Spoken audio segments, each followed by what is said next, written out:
승리하는 신앙생활 두 번째 시간입니다. 오늘은 기도에 대해서 말씀을 전하려고 합니다.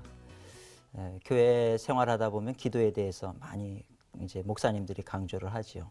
근데 그것은 그렇게 하는 이유는 기도가 정말 귀한 것이기 때문에 그렇습니다. 기도는 그저 그냥 우리의 어떤 마음에 있는 소원을 그저 이 속에 담겨 있는 것을 확 털어놓는 것이 아니고, 그저 뭐 어디 요즘에 어떤 분들은 보면 속에 답답하니까 산 위에 올라가서 소리를 지르면 속이 다 시원하다, 뭐 방문을 걸어 잠그고 뭐 소리를 질러라 뭐 그러는데, 기도는 그런 차원이 아닙니다. 기도는 기도 속에 담겨 있는 신비는 우리가 기도할 때 정말 우주보다 크신 하나님께서 이 정말 티끌보다 작은 우리 나의 기도를 들으신다는 거예요. 그건 참 그건 신비입니다. 그건 기적이죠. 어떻게 그런 일이 있을 수가 있겠어요? 이 땅에 정말 수많은 사람들이 있는데 그 기도 소리를 하나님이 즐겨 들으신다는 거예요. 또 하나님께서 그 기도를 귀하게 여기신다는 겁니다. 그러니 내가 기도하는 거를 우리가 뭐 누구랑 대화할 때도 그렇죠. 누가 내 얘기를 경청해 주면 기분이 좋잖아요.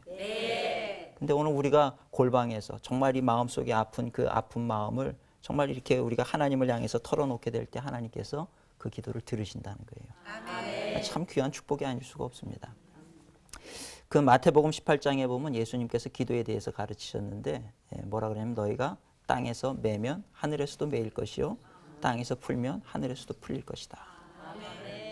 제가 이 말씀을 가만히 묵상을 하다가 우리가 정말 잘못된 생각을 가지고 살고 있구나. 특별히 한국 사람들 흔히 하는 얘기가 뭡니까? 송충이는 솔잎을 먹어야 된다. 또 뭐 잘 안 되면 뭐 팔자가 사나워서 그렇다. 하여튼 뭐든지 다 어떤 하늘의 뜻에 우리가 영향을 받는다 이렇게 얘기를 하는 거예요. 네 팔자 때문에 그러니까 그거 그냥 운명론적으로 받아들여라 뭐 그런 거예요. 그러니까 사람들이 이제 신년이 되면은 신년이 또 가까워오고 있습니다만은 토종 비결을 본단 말이에요. 올해 내 운수가 어떻게 되는가.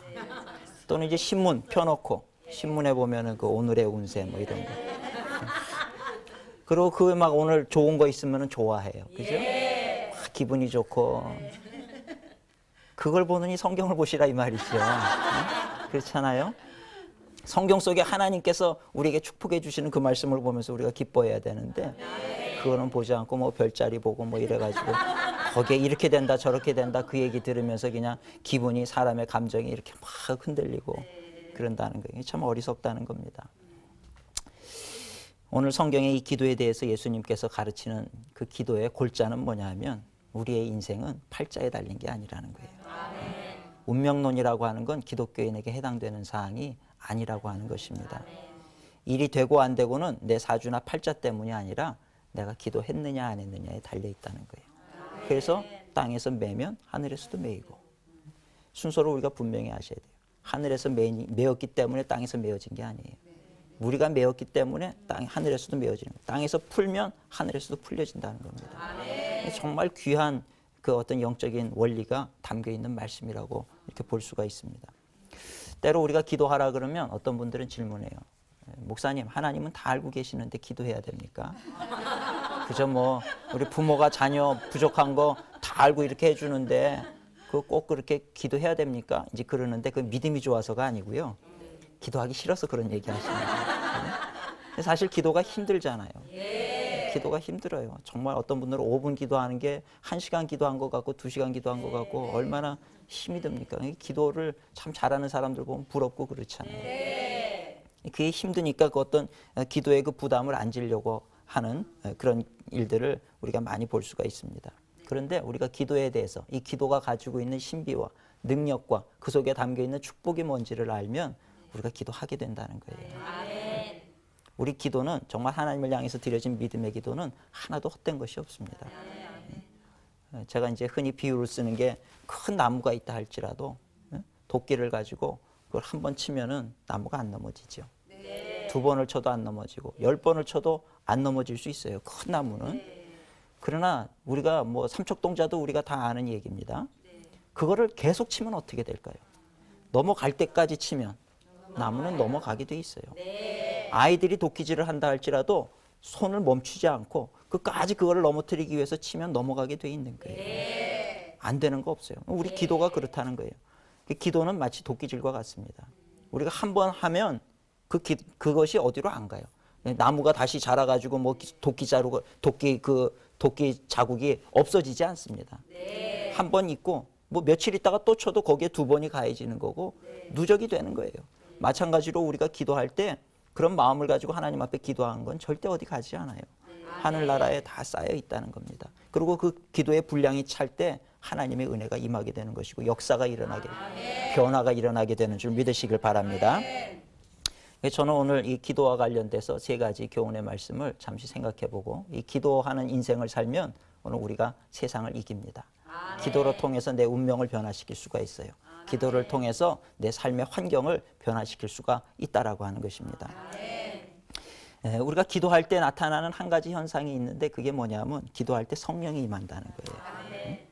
그러니까 예수님께서 부활승천하시면서 내가 너희에게 보낼 그 보혜사를 기다리라는 거예요. 성령이 오기까지. 그래서 예수님의 제자들이 예루살렘을 떠나지 않고 모여가지고 한 다락방에 모여서 기도에 전념을 했잖아요.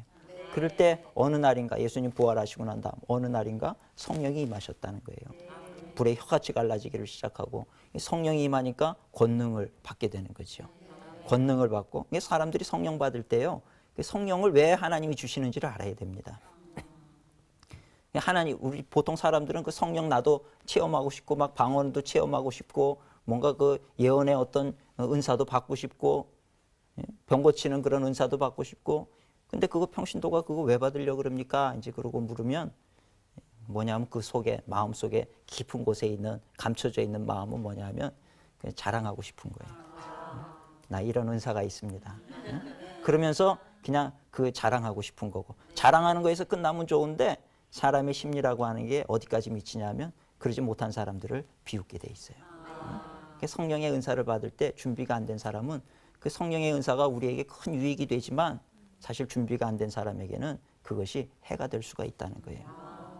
칼이라고 하는 도구가 어른들이 쓰면 얼마나 유용합니까? 그걸 가지고 과일도 깎고 뭐 쓰는데 굉장히 편하잖아요.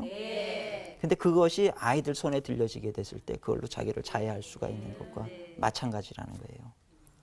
이 성령의 은혜를 하나님께서 부어주실 때는 그 사람이 준비가 되어 있는가, 그것을 잘 활용하고 성령의 은사로 하나님 앞에 영광 돌릴 준비가 되어 있는가, 그것을 보시고 성령이 임하게 되는데, 성경에 보니까 성령이 임하면 권능을 받게 돼 있어요. 베드로와 제자들이 예수님 돌아가실 때 다 피해서 숨어 다니고 도망 다니고 그랬는데 성령이 임하니까 담대해져 가지고 이제는 대제사장 앞에서도 담대하게 너희가 죽인 그 예수가 바로 메시아다, 담대하게 선포를 할 수 있는 용기가 생겨지는 거예요.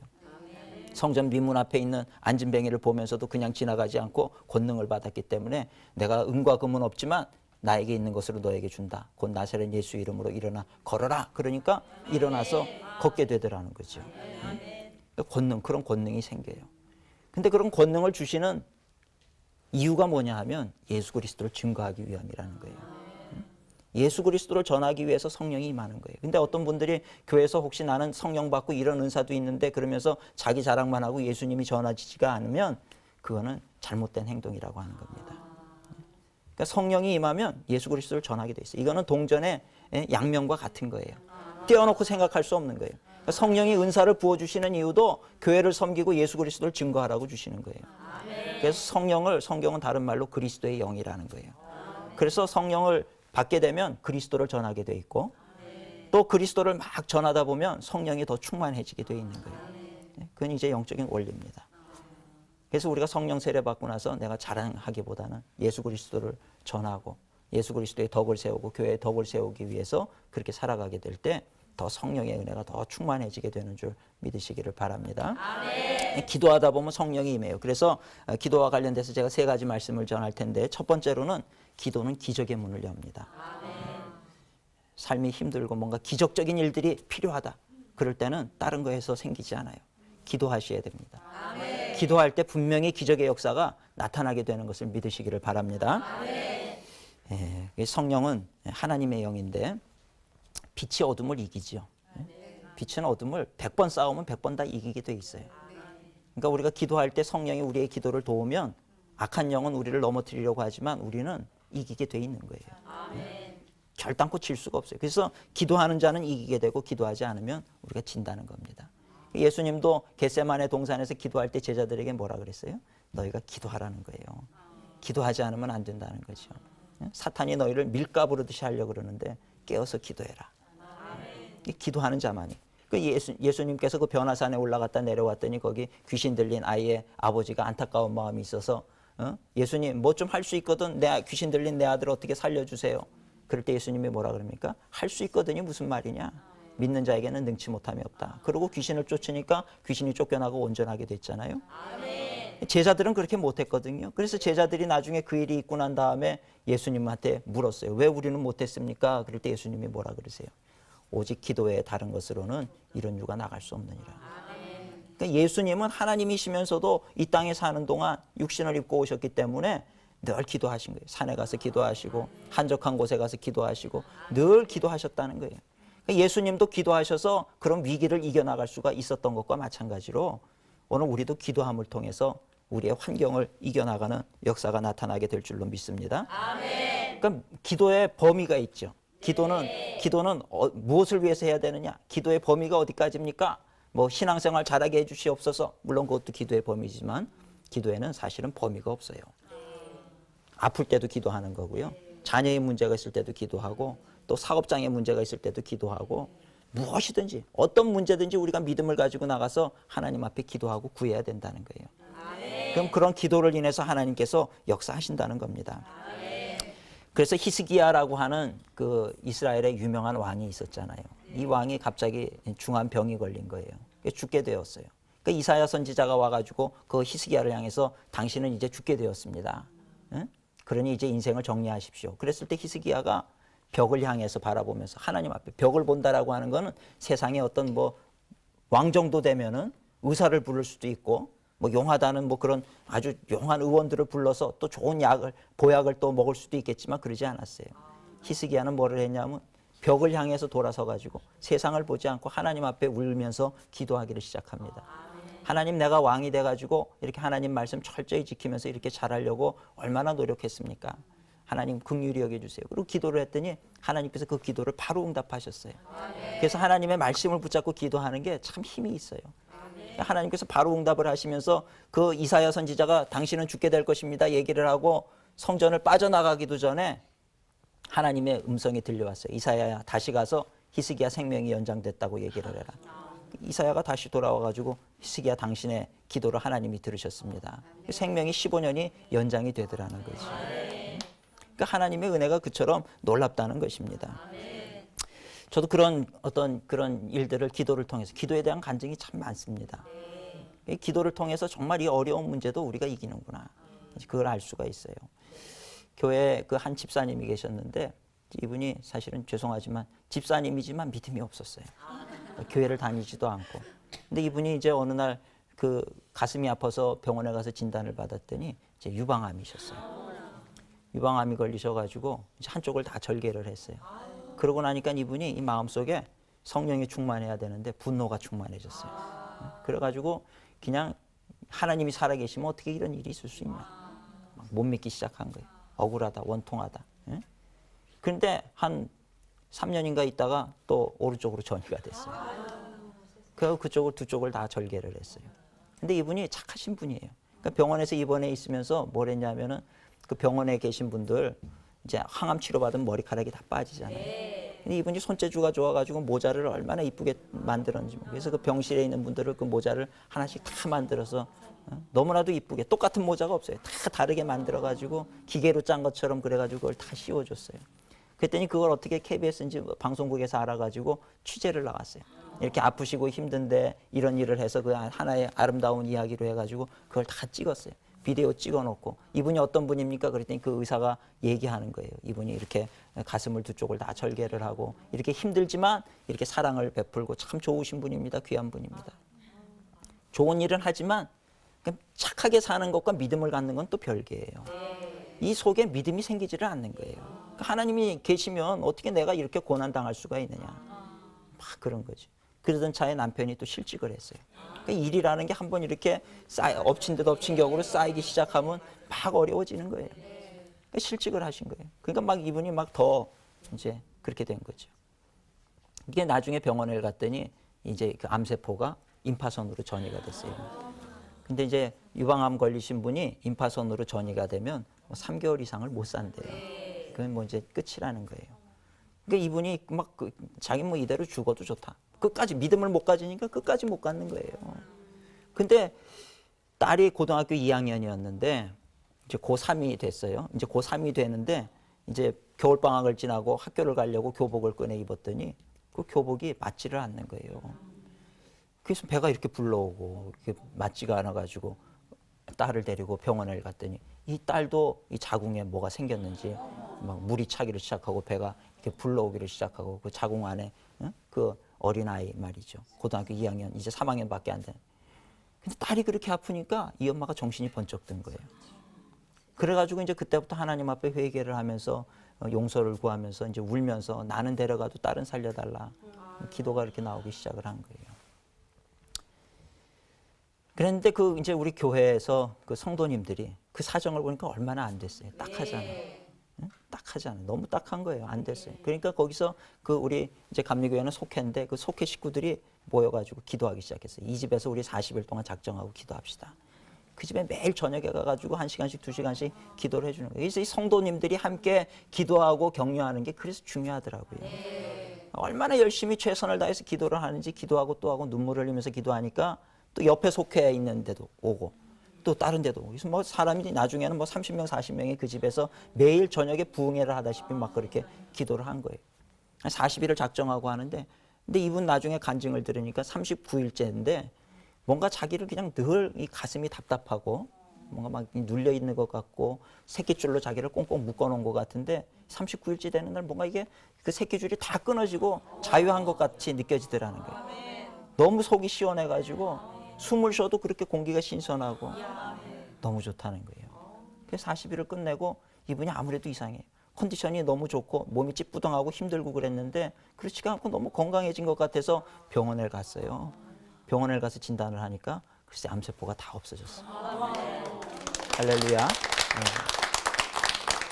그래서 제가 어디 가가지고 이런 뭐 집회가 있고 하면 내가 그 집사님을 꼭 오시라 그랬어요. 그래서 그 간증을 시키면요, 이분이 그 비디오 그 뭐 방송국에서 했던 그 비디오를 한 10분 동안 보여주시면서 당신은 서가지고 울기만 해. 이렇게 하나님의 은혜가 감사한데 그런 줄도 모르고 자기는 죽었어야 되는데 교인들이 그렇게 합심해서 기도해줘가지고 살았다는 걸 간증을 하는 거예요. 그래서 그 같은 병실에 있던 모자해줬던 분들, 저분들은 다 나보다 상황이 좋은 분들이었는데 지금 자기 혼자 살아있고 저분들 다 돌아가셨다는 거예요. 그러면서 울면서 이분은 서가지고 10분을 울기만 해요. 울기만 하면 그 앉아 계신 분들이 다 같이 따라서 울어. 왜? 그래서 하나님의 은혜 너무나도 감사하다는 거예요. 참 얼마나 감사한지 말이에요. 자기가 그러고 나니까 딸은 또 이제 자궁 속이니까 또 보는 부서가 달라요. 산부인과로 데려가가지고 그걸 보여줬어요. 그랬더니 딸도 깨끗해졌어요. 그리고 얼마 지나지 않아서 남편이 또 복직을 했어요. 하나님께서 회복을 시키시니까 한순간에 다 회복이 되더라고요. 하나님의 은혜더라는 거죠. 이 집사님 얘기가 내가 기도해서 이렇게 하나님 응답하시고 이런 줄 알았으면 진작 기도할 걸. 네? 근데 그걸 몰라요, 사람들이. 기도 뭐 그 귀찮고 힘들고 하니까 안 하지만 기도할 때 하나님이 들으시고 하나님이 들으시면 환경이 변화되고 역사가 일어나는 것을 분명히 믿으시기를 바랍니다. 제가 청년 목회에 관심이 많았어요. 그래서 청년들을 이렇게 가르치는데 청년들을 데리고 해외 선교지도 가고 청년들하고 4년 목회를 하면서 동남아시아에 청년들이 교회를 세우기를 시작하는데 4년 만에 31개의 교회를 세웠어요. 교회를 31개를 세웠어요. 제가 그걸 보면서 야, 청년 100명, 깨어있는 청년 100명이면 못할 일이 없다. 제가 그걸 아주 깨달았어요. 얼마나 훌륭한지요. 그런 일들을 해요. 그런데 그중에 청년 하나가 아프리카를 품었어요. 내가 이 산지를 품어라 그러면서 이제 나라를 하나씩 품고 그 나라에 영향력을 미치는 지도자들이 되라. 그랬더니 한 아이가 아프리카를 품었어요. 그래서 그 아프리카에도 교회를 2개를 세웠습니다. 그 청년들이 다 헌금하고 그래서 그걸로 그렇게 교회를 세우는 거예요. 근데 이 청년이 여자 청년인데 그 아프리카 가서 그렇게 봉헌하고 왔는데 갑자기 정신이 조금 이상해지는 거예요.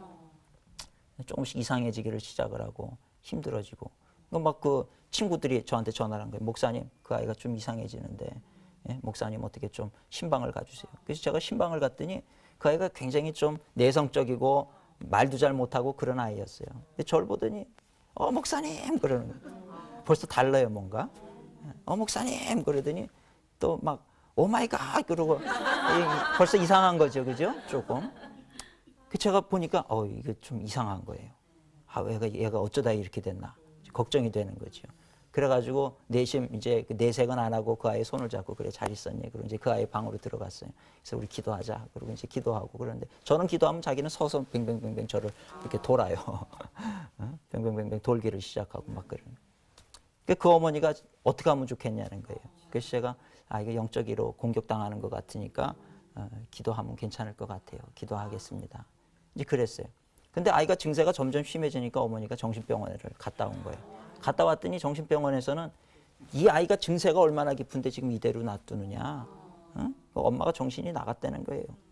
이 어머니는 이제 제 얘기를 생각을 하고 제가 다니는 교회 목사님이 그 아이를 정신병원에 아니고 그냥 기도하면 날 것 같다고 그랬다 그러니까 그 믿지 않는 의사가 들을 때 그 얘기가 얼마나 웃기겠습니까? 그 말을 막 나무란 거예요. 이게 어디 그냥 TV에서 나오는 사이비 2단 종교에 빠져가지고 그렇게 그 치료도 거부하고 그렇게 신앙생활을 이상하게 말이지 정신 나갔냐고 엄마를 막 다그치면서 당장 입원을 시키라고. 그 여자아이가 그 의사를 보면서 욕을 막 했거든. 막 세상에 그 착한 아이가 그 막 쌍욕을 막 했나 봐요. 그러니까 그 의사가 듣더니 당신 이거 보고도 이러느냐고 그 엄마를 막 나무라면서 당장 입원을 시키라고. 그날이 수요일이었거든요. 내일 당장 입원을 시켜라. 그러니까 이제 목요일 날 입원을 시키기로 한 거예요. 그래가지고 이제 이 아이를 데리고 가는데 이 엄마가 전화가 왔어요. 병원에 입원시키러 간다 그래가지고 제가 아이고 무슨 말이냐고. 그랬더니 막 야단 맞았다는 거예요. 빨리 입원을 시켜야 될 것 같다. 그리고 목사님이라고 내가 보니까 목사님도 별로 그렇게 잘 쫓지도 못하고 잘 뭐 애가 달라지는 것도 없는데 저를 이제 못 믿어하기 시작을 한 거예요. 그래서 제가 그러면 이 목요일 날 아침이 됐어요. 그래서 오늘 오전 중에라도 저한테 보내라. 오전 중에 제가 좀 기도하고 오후에 들어가도 괜찮지 않냐. 뭐 정신병으로 그렇게 빨리 들어가지 못해가지고 그럴 건 뭐 있냐. 이제 그런 거예요. 그랬더니 이분이 오전에 데리고 왔어요. 그래서 제가 오전에 유치부실에서 그 아이랑 같이 기도를 하는데 간절히 기도했죠. 간절히 기도했는데 이 아이는 여전히 나는 기도하면 자기도 기도해야 되는데 제 주위를 뭐 여리고성을 돌듯이 제 주위를 뱅뱅뱅뱅 또 너무 안타깝더라고요. 그래서 이제 그러고 점심때가 돼가지고 어쩔 수 없이 그 아이를 엄마한테 보냈어요. 근데 그 어머니가 이제 그 아이를 데리고 정신병원에 이제 입원을 시킨 거예요. 근데 제가 청년들 한 50명하고 목요일 밤마다 기도회가 있었어요. 목요일 밤마다 우리가 나라 민족을 위해서 청년들을 위해서 뭐 그렇게 중보 기도를 열심히 했는데 그날 저녁에 그 아이가 입원을 했잖아요. 오후에 가서. 너무 마음이 아파가지고 제가 그 아이들 보고 그 친구들이죠. 이걸 사실은 비밀로 했었거든요. 근데 안 되겠어. 기도에 도움이 필요할 것 같아가지고 제가 얘기를 했어요. 프라이버시에 관계된 거지만 프라이버시랑 상관없이 그 얘기를 해가지고 우리 같이 기도하자. 그랬더니 그 아이들이 자기 친구가 그러니까 막 눈물을 흘리면서 1시간 동안 그 아이를 위해서 기도하는 거예요. 50명이 거기서 눈물바다가 됐어요. 무릎을 꿇고 1시간을 그러고 막 기도를 하는데요. 참 얼마나 간절하게 기도했는지 모릅니다. 저도 울면서 기도하고 청년들도 울면서 기도를 하고. 근데 1시간쯤 기도하고 나니까 제 마음속에 믿음이 생겨요. 하나님이 응답하셨다는 그냥 확신이 생겨버리는 거예요. 그래가지고 제가 그 다음에는 우리 선포하는 기도를 하자. 그래가지고 그 다음부터 기도를 바꿨어요. 그래서 그 아이의 이름을 부르면서 그 아이는 이제 정신병동에서 나올지어다. 막 이제 선포하기를 시작을 했어요. 한 50명이 합심해가지고. 선포하는 기도를 막 하고 났어요. 그러고 나서 그 다음날 아침에 제가 궁금한 거예요. 그래서 입원이 됐는지 어쩐지 목사가 믿음도 없죠. 그렇게 선포해놓고 또 애 어떤지 또 전화를 한 거예요. 그래가지고 그 엄마 보고 어떻게 됐습니까? 그랬더니 그 어머니 하시는 얘기가 그 애를 어저께 밤에 데리고 나왔다는 거예요. 그래서 제가 깜짝 놀라가지고 무슨 일이 있었냐 그랬더니 그 아이를 병동에 입원을 시키고 그래도 딸이 입원해 있으니까 입원해 있는 곳이 어떤지 병실은 보고 와야 될 거 아니에요. 그래서 거기를 따라서 가봤는데 가보니까 이 영화에 나오는 새창살이고 막 이러는 거예요. 딸을 도저히 거기에 두고 올 수가 없더라는 거예요. 그래서 그 의사가 뭐라 그러거나 말거나 당장 빼내라고. 나 데리고 집으로 가겠다고. 그 아이가 거기 갇혀가지고 고통당하는 걸 보니까 그냥 바로 뺀 거예요. 그래가지고 그 아이를 데리고 그 밤에 데리고 왔어요. 그리고 이제 문제는 걔가 온전해졌느냐가 문제잖아요. 근데 아침에 제가 전화를 했더니 그런데 목사님 그렇게 데려왔는데 오늘 아침에 자고 일어났는데 애가 괜찮다는 거예요.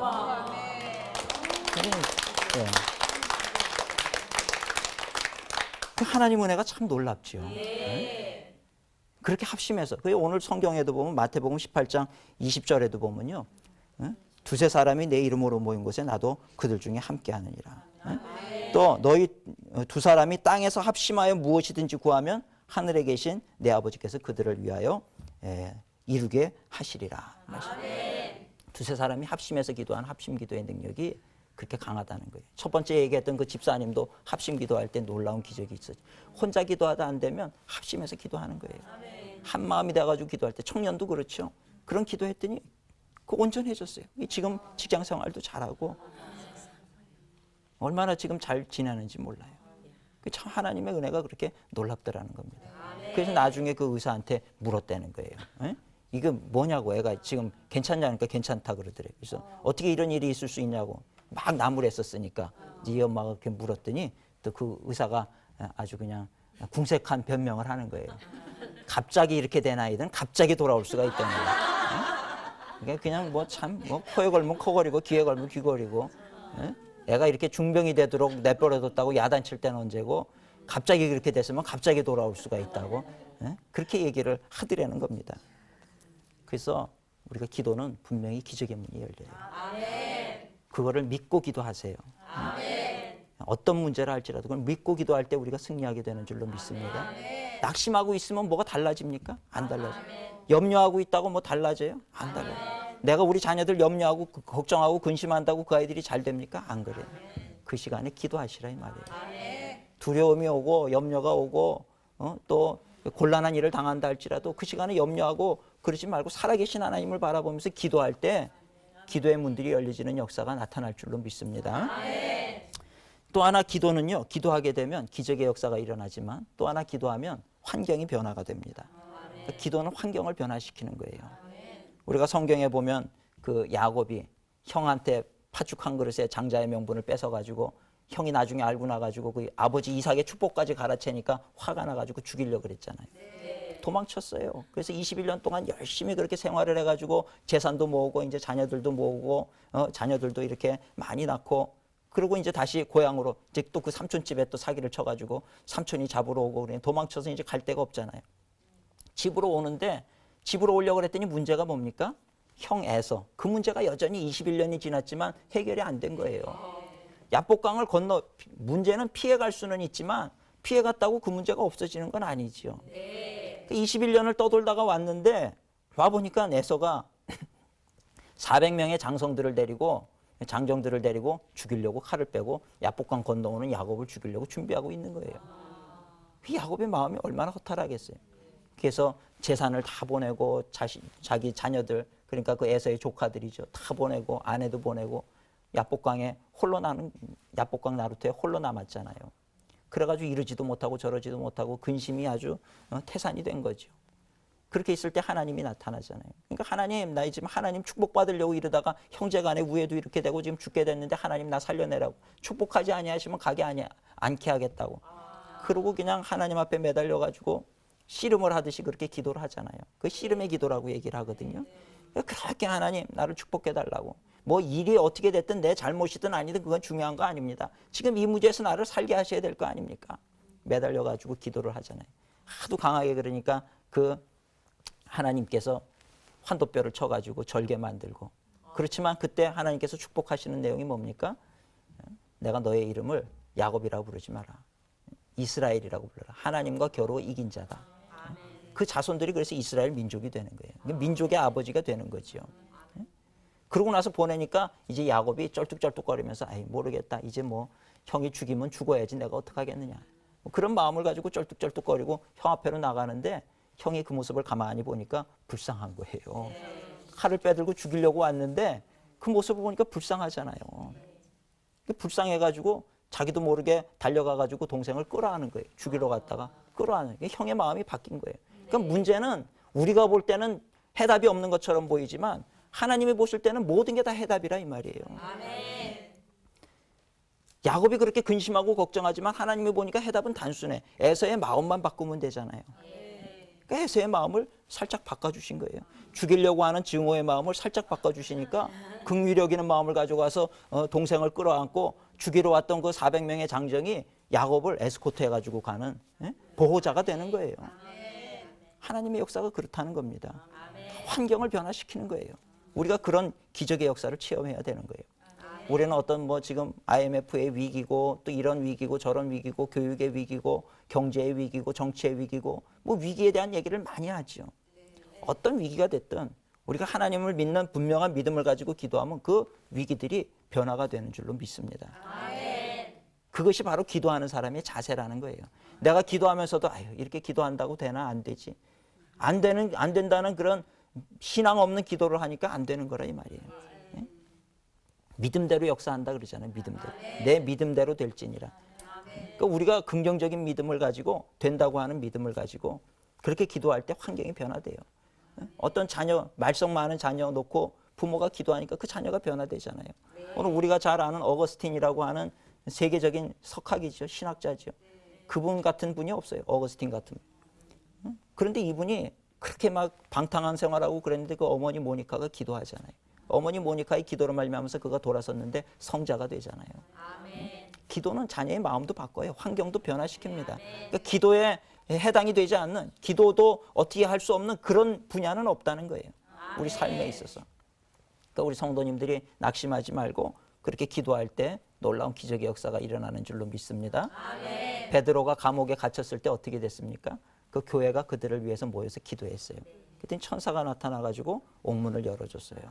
그리고 베드로를 끄집어냈더라는 거예요. 바울과 실라도 마찬가지죠. 빌립보 감옥에 모함을 받고 갇히게 됐어요. 거기서 억울하다고 불평하고 원망한 것이 아니고 그 감옥에서 뭐 했습니까? 조용히 하나님 앞에 찬송하고 기도했다 그랬어요. 그랬더니 호련히 땅에 지진이 일어나고 이 손과 발에 차여있는 착고가 끊어져 버리고 그리고 옥문이 활짝 열려버렸어요.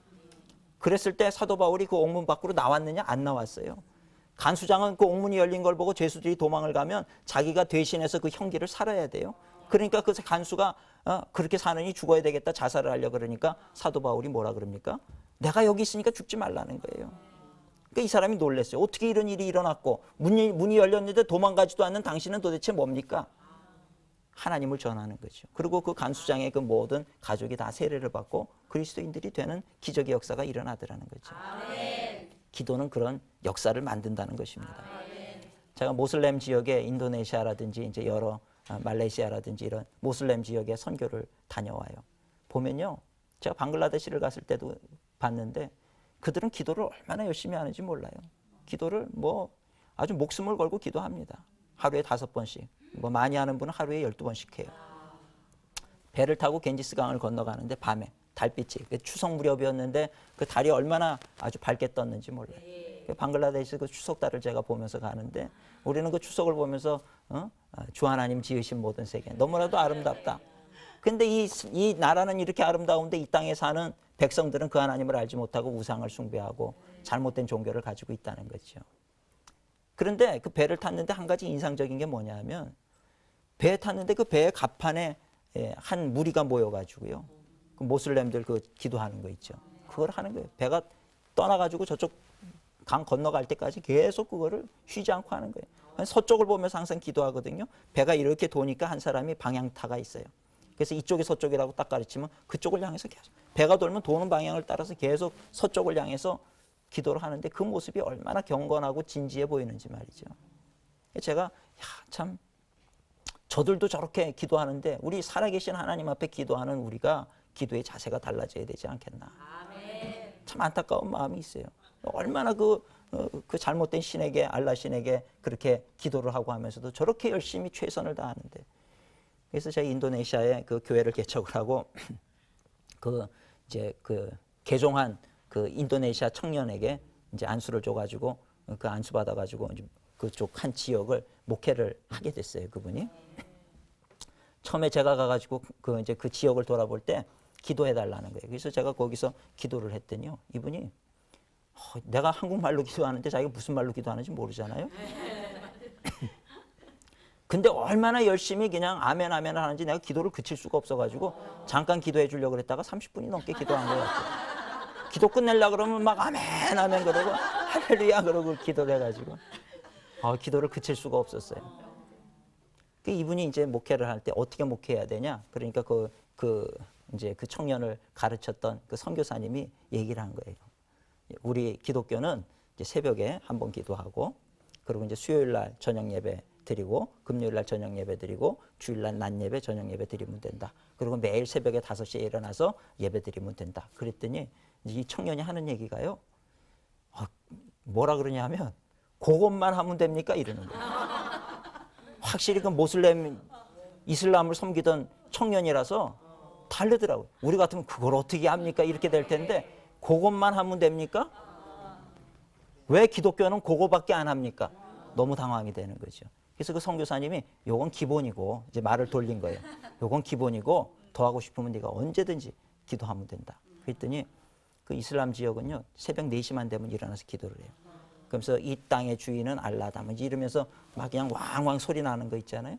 새벽 4시부터 해요. 근데 이 요셉이라는 청년은 한 교회를 담당을 하면서 3시 반에 일어나서 기도를 하는 거예요. 3시 반. 이 땅은 하나님의 것입니다. 먼저 드리는 거예요, 자기가. 하나님 앞에 먼저 기도를 하는데, 기도를 얼마나 많이 하는지 하루에 6시간씩 기도를 해요. 그랬더니 내가 그 1년이 지났는데 가보니까 교인 수가 얼마나 늘었는지 몰라요. 어떻게 된 겁니까? 이 청년이 기도를 얼마나 하는지 성령의 역사가 나타나는데, 정말 그 이슬람권에 있던 사람들, 아픈 사람이 와서 고침을 받고 귀신이 쫓겨나가고 막 그런 역사들이 일어나니까 이슬람 믿던 사람들이 막 마을 사람들이 다 몰려오기를 시작을 하는 거예요. 그 교회가 막 부흥이 되기를 시작을 하는 거예요. 야, 이 이슬람, 복음화가 안 된다고 하는 이 지역에도 기도하니까 되더라는 거죠. 아멘. 기도하니까 하나님의 역사가 나타나고 된다는 겁니다. 아멘. 기도는요, 기차라고 하는 게 그 시베리아라든지 그 중국이라든지 보면은 대륙을 횡단하거든요. 일주일을 가는 거예요, 일주일을. 그래도 기차는 지치지 않아요. 그래서 석탄만 집어넣으면 계속해서 가는 거죠. 네? 기차는 지치잖아요. 어디가 있든지 지구를 한 바퀴도 돌아요. 지치지 않습니다. 그런데 기차는 강하지만 약점이 있어요.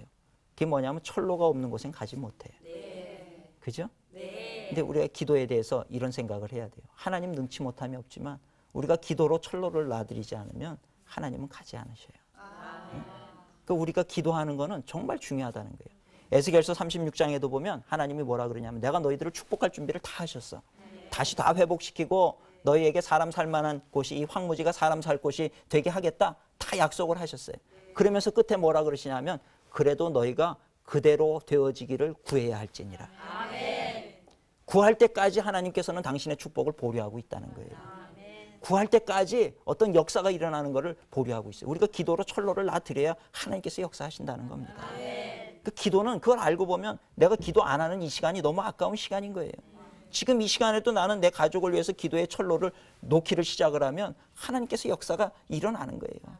우리가 기도하지 않고 가만히 있으면서 하나님 우리 가정의 문제 알아서 해주시죠. 그건 하나님의 뜻이 아니라는 거예요. 그렇다라고 하면 하나님께서 사랑하는 자녀들에게 기도해라 이러지 않으시죠. 내가 다 알아서 할게 그러시지. 그러나 성경에 보면 그렇지 않아요. 예수님도 기도하셨다는 거예요.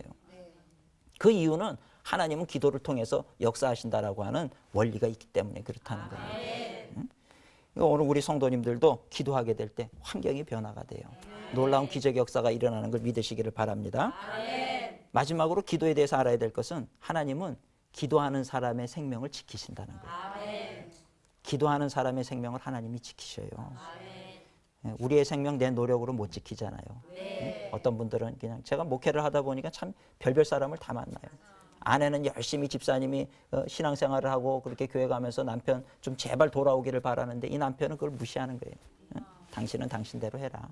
나는 약수터 가서 약수물 먹는다. 약수물을 그냥 먹으면서 누가 더 오래 사나 보자. 그리고 너는 기도하고 나는 약수물 먹고 운동하고. 아무리 그렇게 얘기를 하고 설득을 해도 안 되는 거예요. 근데 어느 날 갑자기 그 남편이 저를 찾아왔어요. 기도해달라는 게 무슨 일입니까? 가난 말기인 거예요. 그 좋다는 그 약수물 맨날 먹으러 다니더니 가난 말기가 됐어요. 그냥 이분이 그냥 눈물을 흘리면서 회개를 하는데 나중에 들어보니까 유년주일 학교 때는 열심히 다녔대요. 그러다가 이제 머리가 커지고 사춘기가 되고 하다 보니까 이게 도대체 뭐야 싶고 세상으로 나간 거죠. 나가가지고 얼마나 그냥 세상적으로 그렇게 살고 그랬는지 몰라요. 하나님 없이도 내가 이렇게 돈 잘 벌고 이렇게 사는데 무슨 하나님이냐.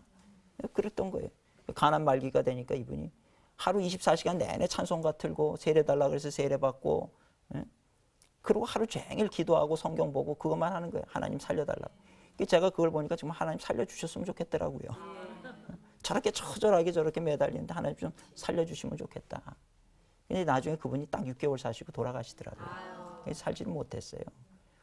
그래서 제가 그걸 보면서 장례식 설교를 하면서 뭐라고 장례식 설교를 해야 되나. 그리고 하나님 그렇게 기도하고 옆에 주위의 사람들이 다 지켜보고 그랬는데 그렇게 가게 하시면 어떡합니까? 그 이제 기도를 하는데 제 마음속에 하나님 주시는 것이 그 사람을 살려주면 또 세상으로 나간다는 거예요. 내가 가만히 생각하니까 우리가 지금 이 세상 사는 거는 나그네 인생입니다. 우리의 본향은 여기가 아니에요. 우리 성도님들 그거 분명히 아세요. 여기는 우리가 나그네와 같이 잠시 여행을 거쳐가는 곳이지 우리의 본향은 이곳이 아니에요. 천국이라는 거예요. 거기서 우리가 영원히 해같이 빛나는 곳에서 하나님을 찬송하고 영원히 산다고 하는 거죠.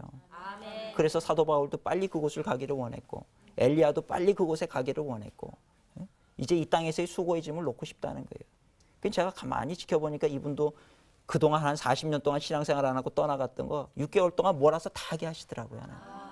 그러시고는 그분을 깨끗하게 순백의 영혼이 되게 해가지고 하나님의 품으로 데려가시더라고요. 그러니까 그 사람이 죽을 때도 그렇게 기회가 있다는 게 축복이더라는 거죠. 하나님의 은혜를 생각하니까 너무 감사해요. 그래서 제가 그 얘기를 성도님들께 설교를 했어요. 그랬더니 성도님들이 얼마나 은혜를 받는지 몰라요. 맞습니다, 목사님. 그겁니다.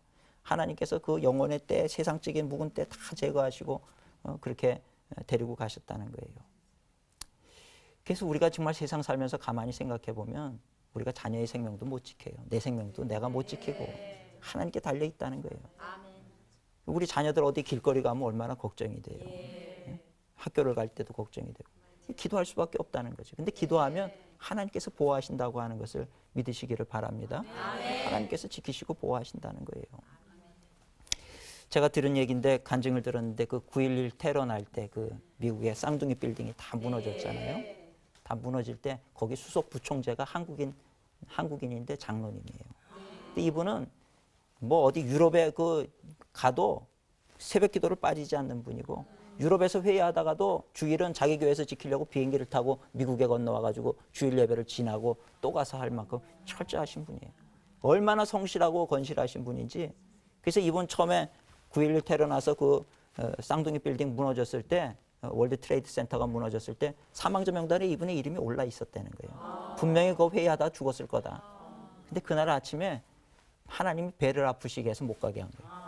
그 건강한 사람이 한 번도 빠지지 않았던 사람이 배가 아파서 못 간 거예요. 집에 있느라고 살았어요, 이분이. 지금도 이분이 그걸 간증하시대. 제가 그 간증을 들으면서 그렇지, 하나님은 기도하는 사람을 살리시지. 오늘 그래서 우리가 하나님 앞에 열심히 기도하세요. 가정을 지키시고 우리의 생명을 지켜주시는 줄로 믿으시기를 바랍니다. 간증 하나 하고 마칠게요. 아브라함 링컨이 대통령이잖아요. 위대한 대통령인데 이 대통령이 이제 노예들을 해방하는 것이 옳다. 그 당시에는 이거는 뭐 상상할 수도 없는 일이었어요.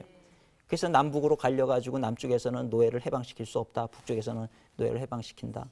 근데 이제 그 나라가 기도하는 나라잖아요. 그러니까 남군도 기도를 하고 북군도 기도를 한 거예요. 그러니까 이 아브라함 링컨의 참모가 가만히 생각을 하니까 이 하나님이 어느 편 기도를 들을까 이게 궁금한 거예요.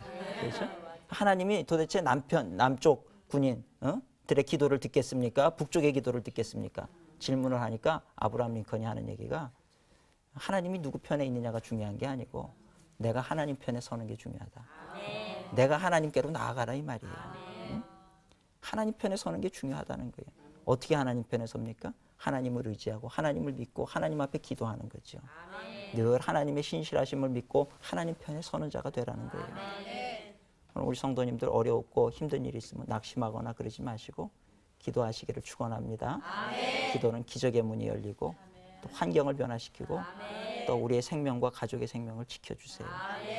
기도로 세상을 이기시는 우리 모든 성도님들이 되시기를 주님의 이름으로 축원을 드립니다. 경청해 주셔서 감사합니다. 네, 건강하세요. 기도 속에 담겨있는 신비는 우리가 기도할 때 정말 우주보다 크신 하나님께서 정말 티끌보다 작은 나의 기도를 들으신다는 거예요. 우리의 인생은 팔자에 달린 게 아니라는 거예요. 운명론이라고 하는 건 기독교인에게 해당되는 사항이 아니라고 하는 것입니다. 일이 되고 안 되고는 내 사주나 팔자 때문이 아니라 내가 기도했느냐 안 했느냐에 달려있다는 거예요. 기도하는 인생을 살면 오늘 우리가 세상을 이깁니다. 기도를 통해서 내 운명을 변화시킬 수가 있어요. 기도를 통해서 내 삶의 환경을 변화시킬 수가 있다라고 하는 것입니다.